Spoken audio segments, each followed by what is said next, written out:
Hello दोस्तों, नमस्कार। बहुत बहुत स्वागत है आपका अपना यूट्यूब चैनल रुचि साहित्य अकेडमी में। दोस्तों, आज हम छायावाद के 15 अति महत्वपूर्ण प्रश्नों की श्रृंखला लेकर उपस्थित हुए हैं, जो एग्जाम की दृष्टि से बहुत ही महत्वपूर्ण प्रश्न है। तो चलिए चलते हैं अपने प्रश्नों की तरफ। यह है हमारा आज का पहला प्रश्न। छायावादी प्रवृत्ति की रचना सबसे पहले दिखाई पड़ी। Option number A Mukutdhar Pandey की रचनाओं में, बी सुमित्रानंदन पंत की कविता में, सी सूर्यकांत त्रिपाठी निराला में और डी श्रीधर पाठक में। तो छायावादी प्रवृत्ति की रचना सर्वप्रथम जो है मुकुटधर पांडे की रचनाओं में देखने को मिलती है। Option number A. Mukutdhar Pandey को लिखित रूप में छायावाद शब्द का प्रथम प्रयोक्ता भी स्वीकार किया गया है। तो चलिए चलते हैं अपने अगले प्रश्न पर।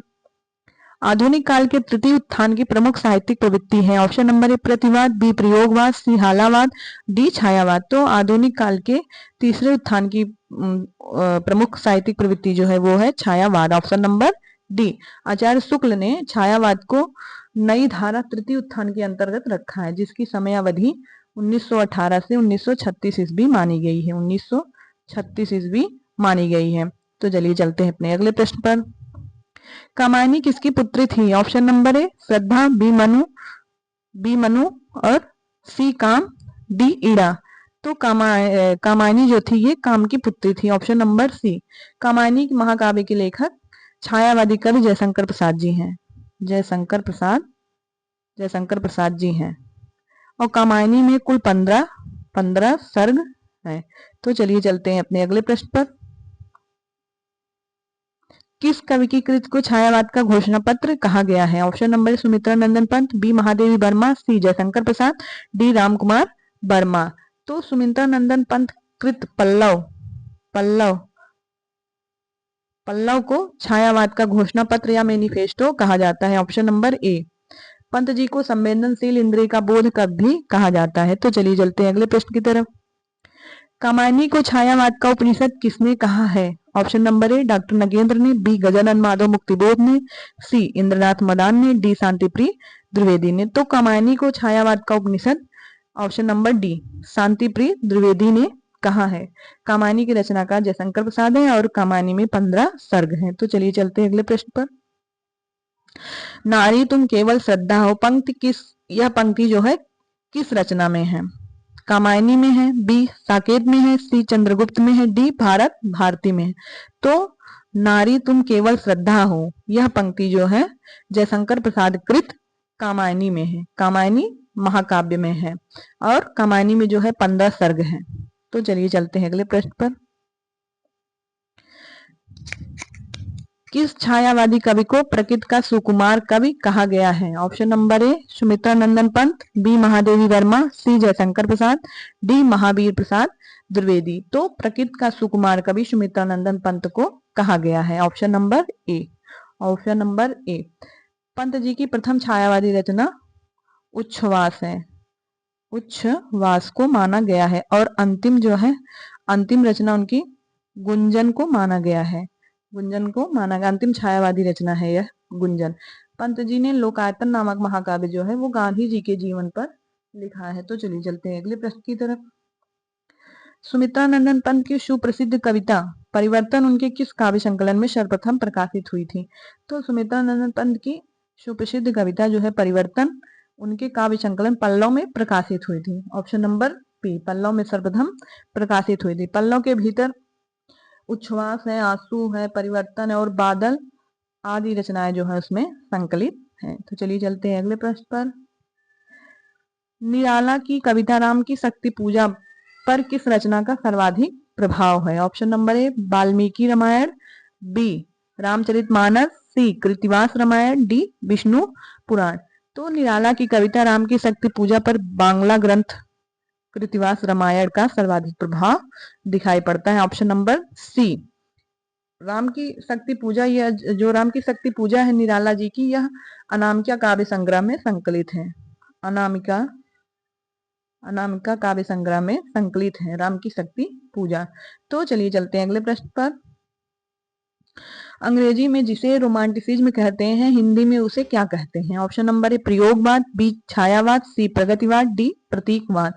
तो अंग्रेजी में जिसे रोमांटिसिज्म कहते हैं, हिंदी में उसे छायावाद कहते हैं। Option number B.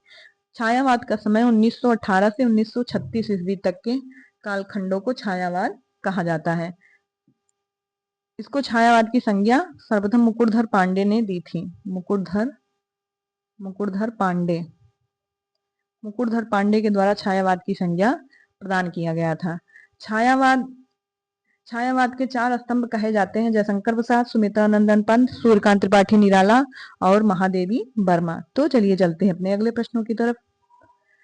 कामायनी की श्रद्धा किसका प्रतीक है? ऑप्शन नंबर ए बुद्धि का, बी हृदय का, सी मन का, डी आनंद का। तो कामायनी की श्रद्धा जो है ये हृदय का प्रतीक है। ऑप्शन नंबर बी हृदय का प्रतीक है। कामायनी में 15 सर्ग हैं, 15 सर्ग हैं। यहाँ पे बी रहेगा और यहाँ पे सी। कामायनी में जो है 15 सर्ग हैं। इसके मुख्य पात्र हैं मनु, श्रद्धा, ईड़ा और मानव। मनु जो है मन का प्रतीक है, मनु मन का प्रतीक, और ईड़ा जो है बुद्धि का प्रतीक, और मानव जो है ये कुमार का प्रतीक है, और जो है श्रद्धा ये हृदय का प्रतीक है। तो चलिए चलते हैं अगले प्रश्न पर। साहित्यिक क्षेत्र में सर्वाधिक विरोध किसका हुआ था? Option number A Prasad, B Nirala, C Dinkar, D Hariaudh. तो सर्वाधिक साहित्यिक क्षेत्र में सर्वाधिक विरोध जो है वो निराला जी का हुआ था। Option number B Nirala ji का हुआ था। निराला जी एक जो है एक कवि, उपन्यासकार, निबंधकार और कहानीकार भी थे। उनका व्यक्तित्व जो है अतिशय विद्रोही और क्रांतिकारी तत्वों से निर्मित था। तो चलिए चलते हैं अगले प्रश्नों की तरफ। अरविंद दर्शन से बहुत ही प्रभावित थे। Option number A Mahadevi Verma, B Jaishankar Prasad, C Suryakant Tripathi Nirala, D Sumitranandan Pant. तो सुमित्रानंदन पंत जी ये अरविंद दर्शन से बहुत ही प्रभावित थे। Option number D. इनकी प्रारंभिक कविताओं में प्रकृति और सौंदर्य का रमणीय चित्र देखने को मिलता है, और उनकी सबसे बाद की रचनाओं में अरविंद दर्शन और मानव कल्याण की भावनाएं दिखाई देती हैं। तो चलिए चलते हैं अगले प्रश्न पर। इस करुणा कलित हृदय में अब विकल रागनी बजती है, क्यों हाहाकार स्वरों में वेदना असीम गरजती है। इस पंक्तियों के रचनाकार हैं। Option number A Sumitranandan Pant, B Mahadevi Verma, C Jaishankar Prasad, D Suryakant Tripathi निराला।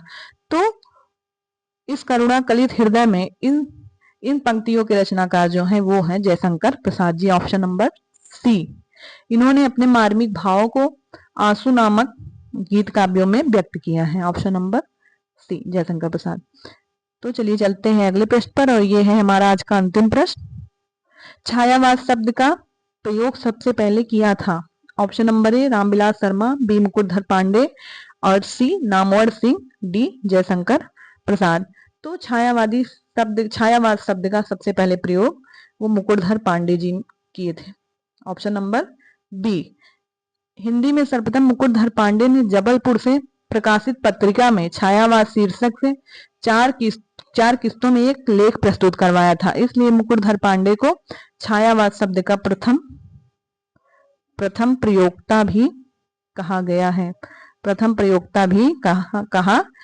है। तो दोस्तों ये थे हमारे आज के टॉप 50 मोस्ट इम्पोर्टेंट प्रश्न जो एग्जाम की दृष्टि से बहुत ही महत्वपूर्ण थे। यदि आपको मेरा कंटेंट अच्छा लग रहा है तो वीडियो को लाइक करें, शेयर करें, सब्सक्राइब करें चैनल को, और कमेंट बॉक्स में कमेंट करें। तो दोस्तों मिलते हैं अपने अगले वीडियो में, तब तक के लिए बहुत बहुत धन्यवाद।